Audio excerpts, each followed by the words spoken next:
शासनाचे आदेश काढण्यात आले आणि मग काल सुद्धा जो आहे हा सगळे सोयऱ्यांचा जो आहे हा सुद्धा आदेश काढण्यात आला. या सगळ्यातून झालं हे की एकीकडून आम्ही सगळे म्हणायचं की ओबीसीला धक्का लावणार नाही आणि दुसरीकडून मात्र 54 लाख 50 लाख 57 लाख अशा काही नोंदी सापडल्या आणि आता मग ते आणि त्यांचे जे सगळे सोयरे यांनी फक्त एक शपथपत्र लिहून दिलं की त्यांना प्रमाणपत्र द्या आणि ते प्रमाणपत्र ताबडतोब द्या याची अंमलबजावणी करण्याकरता न्यायमूर्ती आणि इतर सगळा फौजफाटा निर्माण करण्यात आला आणि त्याची जी आहे कार्यवाही सुरू झाली. ओबीसीला धक्का लावणार नाही आणि दुसरीकडून ओबीसीचे वाटेकरी जे आहे मोठ्या प्रमाणामध्ये मराठा समाज घुसवण्याचं काम बॅकडोर एंट्री जी मी पहिल्यांदा म्हटलं त्या बॅकडोर एंट्रीचं काम जोरात झालं आणि आज परिस्थिती अशी झाली की आमच्या ओबीसी लेकरांचे जे आहे तोंडचा घास पळवण्यात आलेला आहे. त्याचं दुःख जे आहे आम्हाला आहे. राज्यकर्ते आम्ही सगळे आहोत आणि आमचं काम जे आहे राज्यातील प्रत्येक घटकाच्या अधिकाराचं रक्षण करणं. एकीकडे आम्ही सांगायचं की ओबीसीला धक्का लावणार नाही, त्याच वेळेला लाखो करोडो जे आहेत मराठा समाजाचे जे आहेत आमचे बांधव ते ओबीसी कुणबी प्रमाणपत्र घेऊन ओबीसीत सामील होणार. दुसरीकडे परत 3 जजेस सुप्रीम कोर्टात म्हणजे हायकोर्टचे वगैरे जे आहेत रिटायर्ड त्यांची कमिटी जे क्युरेटिव्ह पिटिशन दाखल केलेलं आहे त्याचा मागोवा घेणार.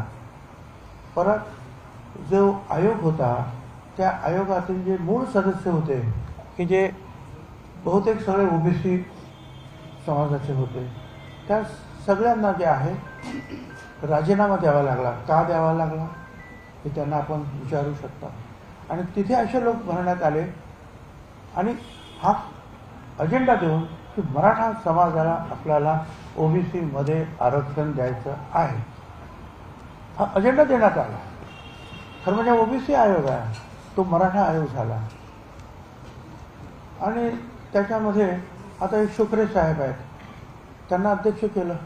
आता शुक्रे साहेब स्वतः मराठा समाजाचं उपोषण सोडायला तिकडे गेले होते म्हणजे ते मराठा समाजाच्या बाजूने उभे होते आणि इंदिरा साहनीच्या केसमध्ये जे आहे सुप्रीम कोर्टाचा असा निर्णय आहे की हे आयोग निर्माण करताना अगदी जे इम्पार्शियल असतील किंवा कुठल्याही जातीशी जवळीक नसणारी आस्था नसलेली अशा प्रकारचे जे काही लोक असतील त्याची नेमणूक झाली पाहिजे. मग शुक्रे साहेब तर तिकडे ते उपोषण सोडायला गेले. एवढंच नाही तर मराठा समाजाला आरक्षण मिळावं म्हणून जी न्यायमूर्तींची कमिटी निर्माण झाली त्याच्यामध्ये सुद्धा शुक्रे आहेत. म्हणजे मराठा समाजाला जे आरक्षण जे मिळालं पाहिजे त्याच्यासाठी जो वेगळा दुसरा कार्यक्रम सुरू झालेला आहे न्यायमूर्ती शिंदे यांच्या अध्यक्षतेखाली त्या समिती सुद्धा शुक्रे आहे. म्हणजे सरळ शुक्रे जे आहेत हे एका समाजाच्या बाजूने झुकलेले आहेत आणि ते ह्या आयोगाचे प्रमुख आहेत आणि त्यांचा एकमेव कार्यक्रम असा आहे की हा मराठा समाजाला आपल्याला आरक्षण द्यायचं आहे. म्हणजे एकीकडे कुणबी म्हणून घुसवायचं आहे, दुसरीकडे मराठा समाजाला आरक्षण देण्यासाठी जे आहे संपूर्ण ताफा कामाला लावायचा आहे, तिसरीकडे आणखी जे आहे क्रिएटिव्ह पिटिशनच्या माध्यमातून काम करायचं. हे असं सगळं चाललेलं आहे. आमचं वेगळं आरक्षण द्यायचं असेल तर आमचं काही म्हणणं नव्हतं, आजही नाही. परंतु ते आरक्षण तर तुम्ही देणारच आणि त्याचबरोबर जे आहे ओबीसीचे जे आहेत वाटेकरी मात्र जे आहेत ओबीसीपेक्षा डबल या कुणबी सर्टिफिकेट देऊन आपण टाकतो आहोत.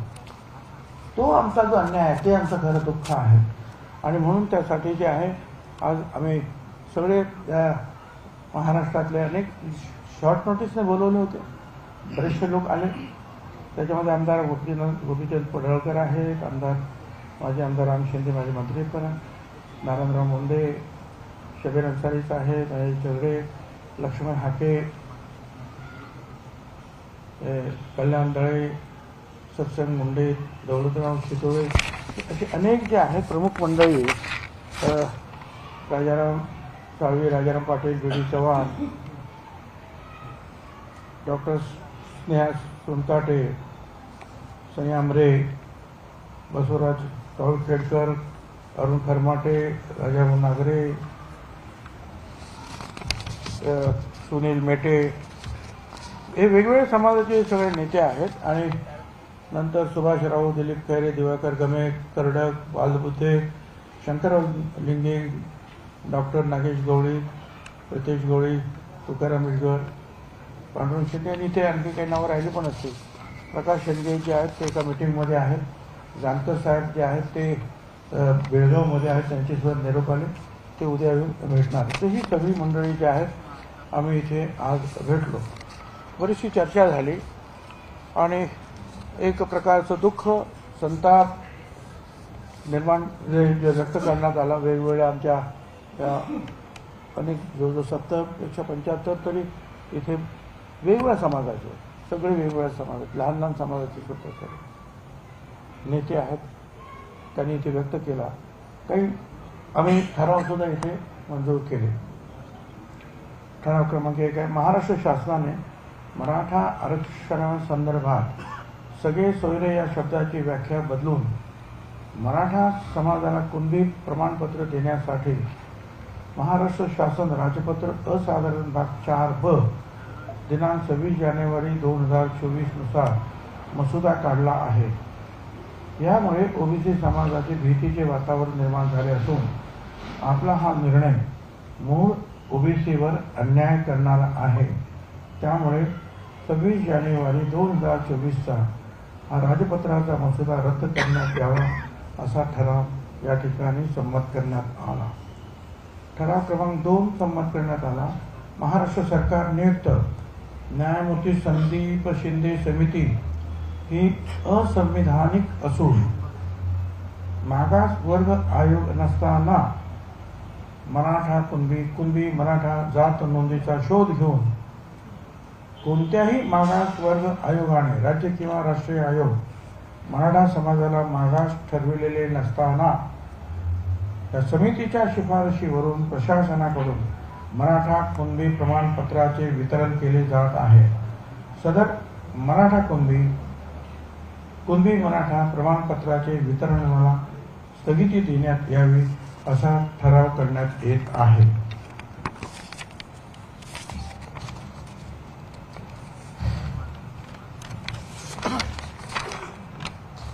ठराव क्रमांक 3 आहे.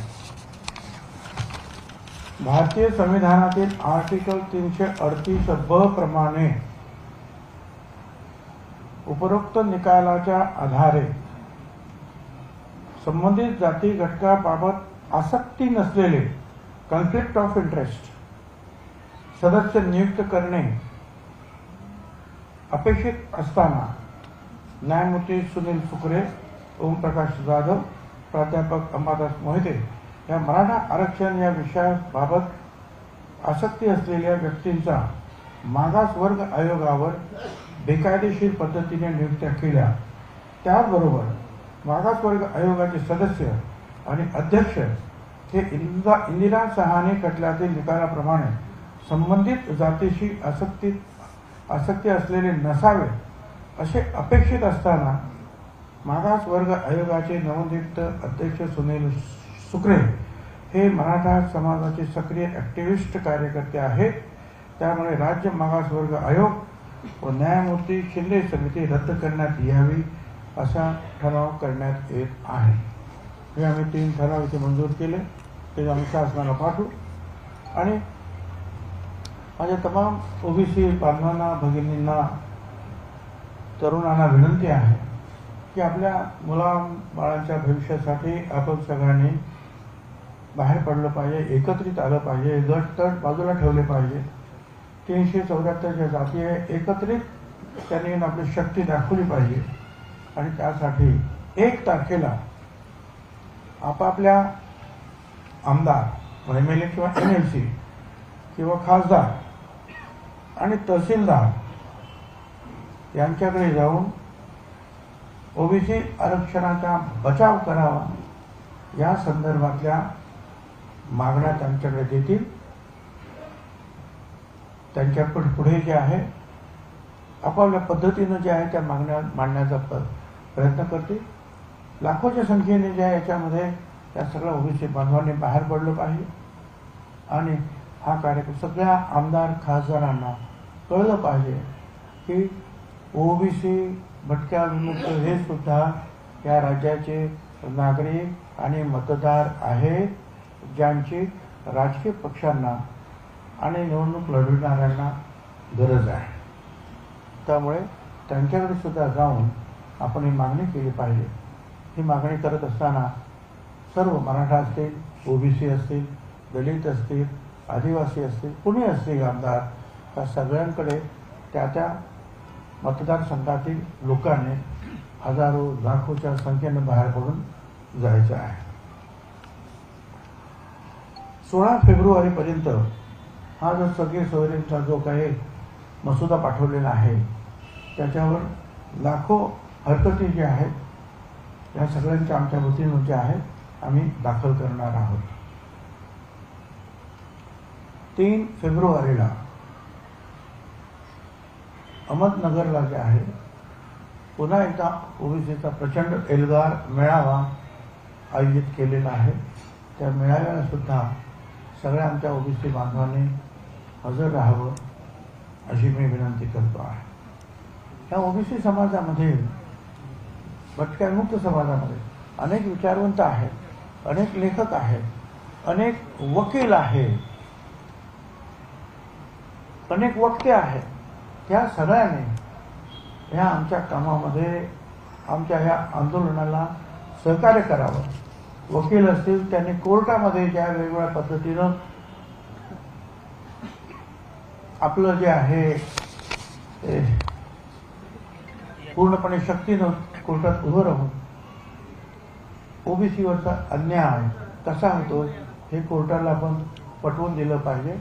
आणि त्यासाठी ज्या केसेस करायच्या आहेत तिथे शेकडोच्या संख्येनं जे आहेत ह्या वकिलांनी सुद्धा आलं पाहिजे. कार्यकर्त्यांनी त्या वकिलांना संपर्क साधला पाहिजे. ज्यांना ज्यांना जे जे काही सहकार्य करता येईल त्या पद्धतीनं जे आहे आंदोलनाला सगळ्यांनी सहकार्य करायचं आहे.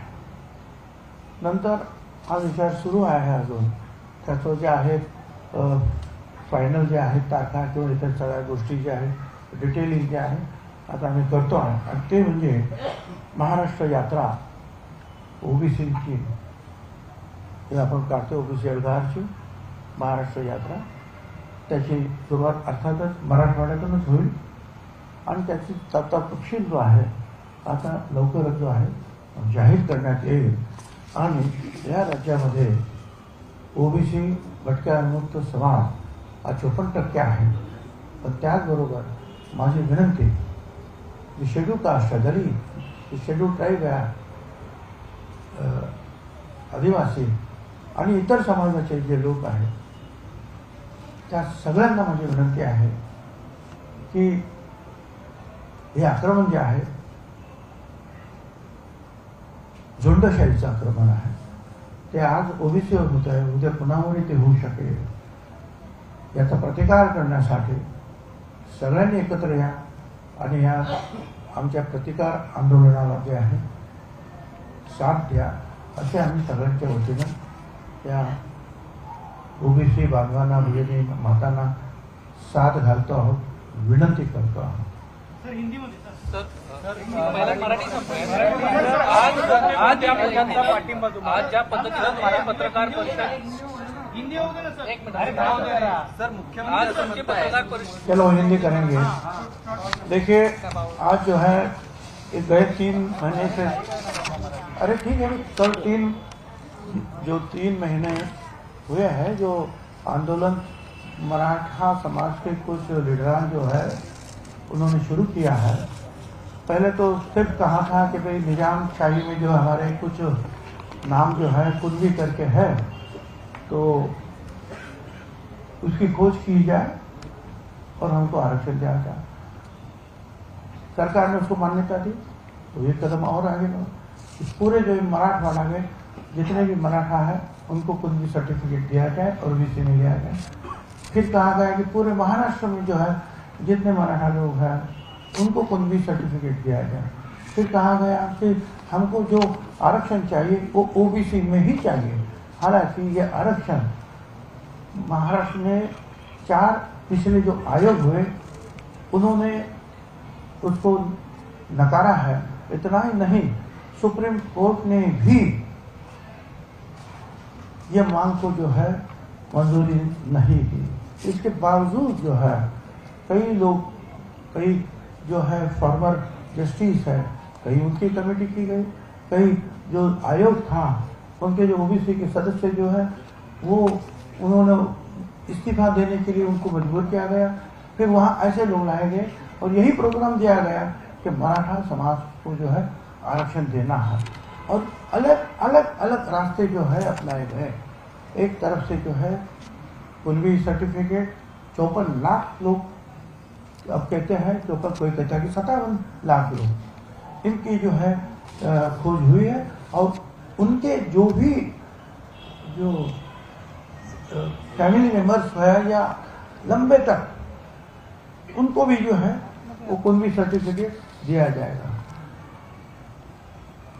और वो सारे जो है ओबीसी में आ जाएंगे। मतलब करोड़ों की संख्या में अब इतने लोग आते हैं तो जो ओरिजिनल जो ओबीसी है, जो भत्ता है, वीजेएनटी जो है, इन सब का जो आरक्षण जो है खत्म हो जाएगा। तो सिर्फ पॉलिटिकल आरक्षण खत्म होता ये नहीं है, जो नौकरियां है, शिक्षा है, एजुकेशन है, ये सब आरक्षण जो है ओबीसी का खत्म हो रहा है। और इसके लिए जो अलग अलग स्तर पर जो है लोग नियुक्त किए गए और जो भी मांगे आगे उन्होंने रखी, उसको मान्यता देने का काम हुआ है। अब अगर ऐसे लाखों लोग छुटाकर और शक्ति प्रदर्शन करते हैं तो अगर कुछ भी मांगे अगर मंजूर होती है तो आज ये हमला ओबीसी के ऊपर हो सकता है, तो शेड्यूल कास्ट के ऊपर, शेड्यूल ट्राइब के ऊपर भी हो सकता है और कुछ भी हो सकता है। अगर सरकार झुकती है लाखों लोगों के सामने तो फिर कुछ भी हो सकता है। और ये भूल रहे हैं हम लोग कि इसी राज्य में है 54% ओबीसी है, दलित है, आदिवासी है, दूसरे लोग हैं। इन सब के ऊपर जो है अन्याय हो रहा है। इसके खिलाफ आज महाराष्ट्र से अलग अलग जाति के जो लीडर है, एमएलए है, पॉलिटिकल दूसरे कुछ सरकारी अधिकारी है, अलग अलग संगठन है, उनके लोग करीबन 70-80 लोग यहाँ जमा हुए एक शॉर्ट नोटिस देने के ऊपर, और उन्होंने जो है इसका विरोध किया है। और आगे जो है ये भी कहा है हम लोगों ने कि 1 तारीख को सारे एमएलए, एमएलसी, एमपी और तहसीलदार इनके ऊपर जो है मोर्चे लेकर जाएंगे, मोर्चा लगाएंगे और उनको कहेंगे कि हमारा ओबीसी का आरक्षण बचाओ। दूसरा जो हमने कहा है कि 1 फरवरी को जो है हम लोग 1 फरवरी को एक प्रोग्राम करेंगे मोर्चा लगाने का। 3 फरवरी को जो है अहमदनगर में जो है बड़ी रैली होगी और तीसरा क्या महाराष्ट्र, और 16 फरवरी तक जो कल का जो है ड्राफ्ट आया है, जो फैमिली के जो रिलेशंस में जितने हैं उन सबको जो है एक बस शपथ पत्र दिया गया, उन्होंने दिया तो उनको ओबीसी का सर्टिफिकेट मिल जाएगा। बस एक शपथ पत्र दे दो कि हम है इसके जो है हम रिलेटिव हो लगते हैं। तो ये सब जो है इसके ऊपर जो है हम हरकत ले रहे हैं, ऑब्जेक्शन ले रहे हैं। लाखों लोग जो है हमारे जो है ऑब्जेक्शन जो है दर्ज करेंगे गवर्नमेंट में, और फिर एक ओबीसी की यात्रा भी निकलेगी महाराष्ट्र के लिए, जिसकी शुरुआत जो है मराठवाड़ा से होगी। उसके बारे में जो डिटेल्स जो है वो उसके ऊपर विचार विमर्श हो रहा है। आजच्या पत्रकार परिषदेच्या माध्यमातून तुम्ही जे आरोप केले हे थेट मुख्यमंत्र्यांवर आजच्या पत्रकार परिषदेच्या माध्यमातून तुम्ही वेगवेगळे आरोप केले. शुक्रेंची नियुक्ती असेल किंवा ज्या पद्धतीनं प्रमाणपत्र देण्यासंदर्भातली अधिसूचना काढणं असेल, हे सगळं मुख्यमंत्र्यांच्या आदेशानं झाले, हे तर सर्वांना मान्य आहे. पण असं असताना कुठं तुम्हाला विश्वासात घेतलं गेलं नाही का? अशी काही परिस्थिती होती का? मला विश्वासात घेतलं ते एका पहिल्यांदाच की ज्या वेळेला ते म्हणाले की निजामशाहीमध्ये काही लोकांच्या नोंदी आहेत, तर ते आपल्याला नोंदी त्यांना ते शोधून त्यांना आपल्याला कुणबी सर्टिफिकेट द्यायचं आहे. म्हटलं काय हरकत नाही, कुणबी म्हटल्यानंतर ते ओबीसी होतात, त्यांची जर नोंद असेल तर त्यांना अवश्य द्यायला पाहिजे. माझा त्याला विरोध नाही. मी त्यांना हेही सांगितलं की मराठा समाजाला वेगळं आरक्षण द्या, त्याच्यासाठी जे काही प्रयत्न करायचे ते करा, आमचा त्याला पूर्ण पाठिंबा आहे. ही चर्चा माझी झालेली आहे. पण बाकी मग त्याची जी व्याप्ती वाढत जी गेली त्याच्याबद्दल माझी काही चर्चा झाली. ऐकतोय, बघतोय, चर्चा अशी नाही. तुम्ही वेगळा काही निर्णय घेणार का जर मुख्यमंत्री ऐकत नसतील किंवा ओबीसीवर एवढ्या मोठ्या प्रमाणात अन्याय होणार असेल? आज सर्व ओबीसीचे प्रतिनिधी एकत्र आलेले आहेत, काही वेगळा निर्णय घेण्याचं काही हे आता वेगळेच निर्णय आहेत ना. हे ठराव जे केले आहे बाजूला जाऊन हे वेगळेच निर्णय आहेत. आणि हे सगळे जे आहेत जे आता मोर्चे वगैरे लागणारे सगळे वेगळे निर्णय आहेतच ना. संजय असं म्हणतात संजय राऊत म्हणतात की तुम्ही सरकारमधून बाहेर पडला. असं काही मी जे काय करायचं आहे, जे बोलायचं ते बोलतोय. माझा पक्ष ठरवेल, मुख्यमंत्री ठरवतील. सर, मुख्यमंत्री असं म्हणतायत की तुम्ही तो अध्यादेश शांतपणे वाचला पाहिजे, त्यानंतर तुमचे जे गैरसमज आहेत ते दूर होतील, अशा पद्धतीची प्रतिक्रिया मुख्यमंत्र्यांनी दिली. बरोबर आहे. काल रात्रीपासून आम्ही तेच काम करतोय, शांतपणे वाचण्याचं आणि शांतपणे बोलण्याचं सुद्धा काम करतो आम्ही ते केलं.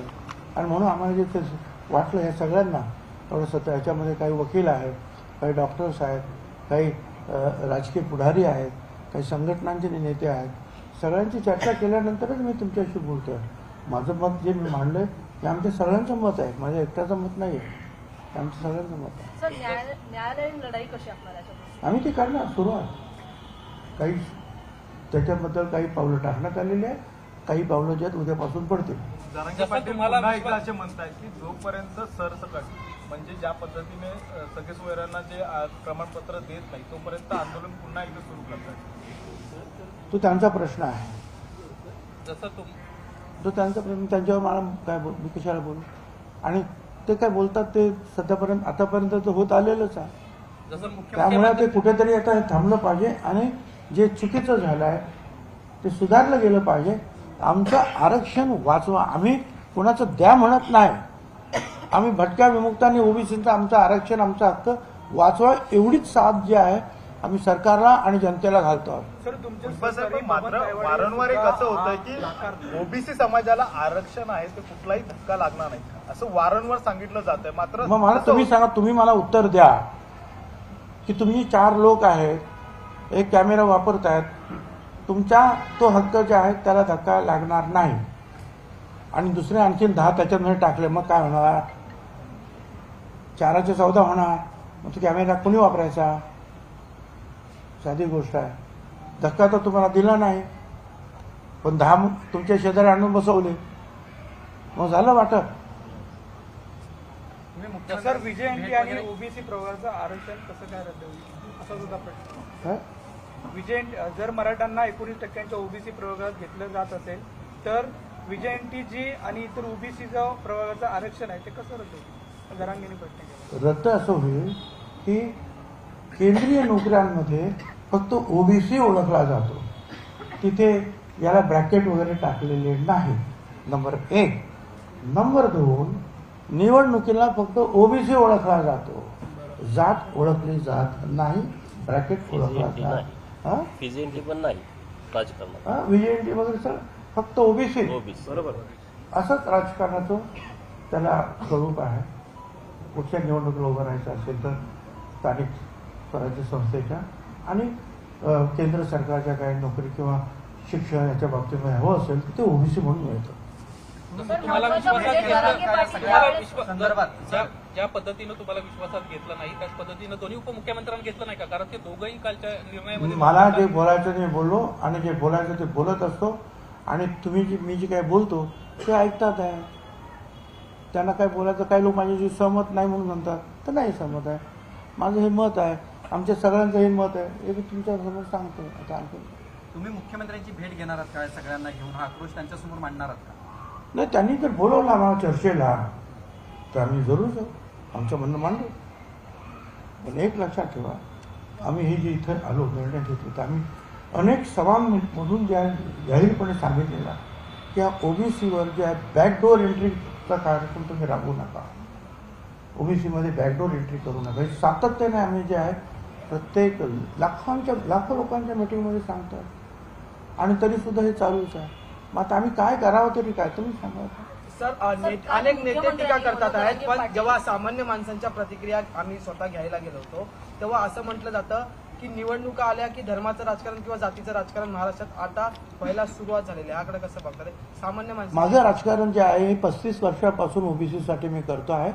शिवसेना सोडली त्यावेळेस तुमचा कदाचित जन्म नसेल झाला, ती परिस्थिती कशी असेल त्यावेळेची. आता शिवसेना सोडणं सोपे आहे त्यावेळेला, तर तेव्हापासून मी लढत आलेलो आहे आणि लढतोय. मी ते लढणार, निवडणूक किंवा नो निवडणूक मला काही फरक पडत नाही. सर, महाराष्ट्रामध्ये जे आहेत, एका बाजूला आपण बघतो की मनोज जरांगे पाटील यांना सुद्धा मुख्यमंत्री एकनाथ शिंदे यांच्याचकडनं अपेक्षा होती. आता महायुती सरकारमध्ये असं झालंय का की मराठा समाज जर आंदोलन करत असेल तर मराठा मुख्यमंत्रीकडनंच न्यायाची अपेक्षा करणार आणि ओबीसी समाज हा ओबीसी मंत्र्यांकडनंच अपेक्षा करणार. आणि हे सगळं होण्याच्या पूर्वी सर्व नेत्यांची सर्वपक्षीय बैठक जी आहे ती सह्याद्रीमध्ये पार पडली होती, ज्याच्यामध्ये तुम्ही सुद्धा उपस्थित होता. जर सरकारमध्येच समन्वय नसेल आणि जर फक्त प्रत्येक समाजाने त्याच्या समाजाच्या नेत्यांकडनंच न्यायाची अपेक्षा करायची असेल तर सरकारमध्ये नेमकं चाललंय कसं? त्यावेळेला सुद्धा हे सांगण्यात आलं की ओबीसी समाजाला धक्का लागणार नाही. म्हणजे ऐकून मुख्यमंत्री वेगळं आरक्षण देऊ, बरोबर ना? मग वेगळं आरक्षण द्या. मग कुणबी सर्टिफिकेट सगळ्यांना आम्ही ओबीसीतूनच आरक्षण घेणार आणि कुणबी सर्टिफिकेट घेणार. हा आग्रह धरून 57 लाख लोक आणि त्यांचे सगळे सोयरे यांना देण्यासाठी मुंबईच्या विषयावर आपण मोर्चे घेऊन आलात आणि ताबडतोब त्याची मान्यता आपण द्यायला लागलो आणि त्याप्रमाणे सर्टिफिकेट द्यायला लागलो. मग मला सांगा, ओबीसीला धक्का लागला नाही का? त्याचं उत्तर तुम्हीच द्या ना.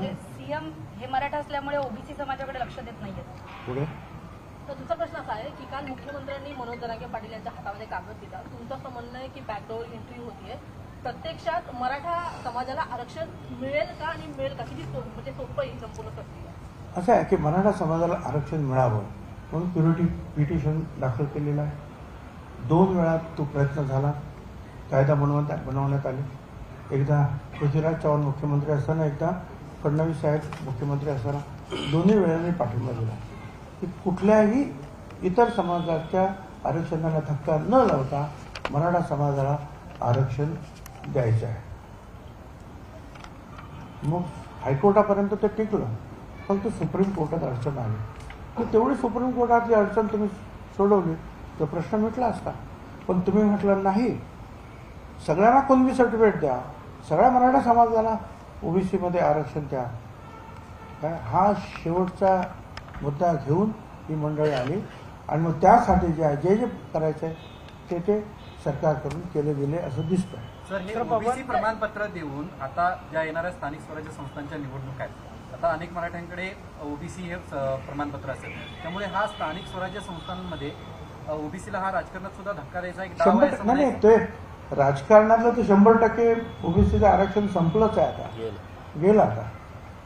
पण तिथे सगळे कुणबी मराठा कुणबी आणि कुणबी हे सर्टिफिकेट घेतलेले लोक जे आहेत उभे राहणार. एकही भटका विमुक्त, एकही कोणीच निवडून आता येणार नाही. आमचा संपला विषय आमचा. पण तो शिक्षणात आणि नोकरीमुळे सुद्धा संपल्यासारखा आहे, म्हणून तर हा आक्रोश आहे. बबन तायवाडे असं म्हणतात तुमची बैठक पार पडलेली आहे, मात्र पुढच्या बैठकीत आणि किंवा पुढच्या तुमच्या सगळ्या कारवाईमध्ये जे ओबीसीचे इतर नेते आहेत, विजय वडेट्टीवार असतील किंवा पंकजा मुंडे असतील, हे तुमच्यामध्ये सामील होतील का? असं आहे की आपण बोलतो आता ज्यांना तळमळ आहे त्यांनी सामील व्हावं. नाही सामील झालं, स्वतंत्रपणे जे आहे ओबीसीसाठी त्यांनी लढा सुरू केला तरी त्याचं स्वागत आहे. पण त्यांनी बोलावं अशी अपेक्षा आहे ओबीसीच्या बाजूने. एवढंच आपण धन्यवाद सगळ्यांना.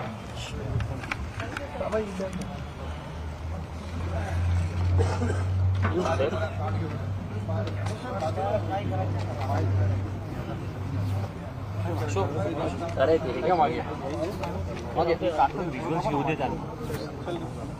काय पाहिजे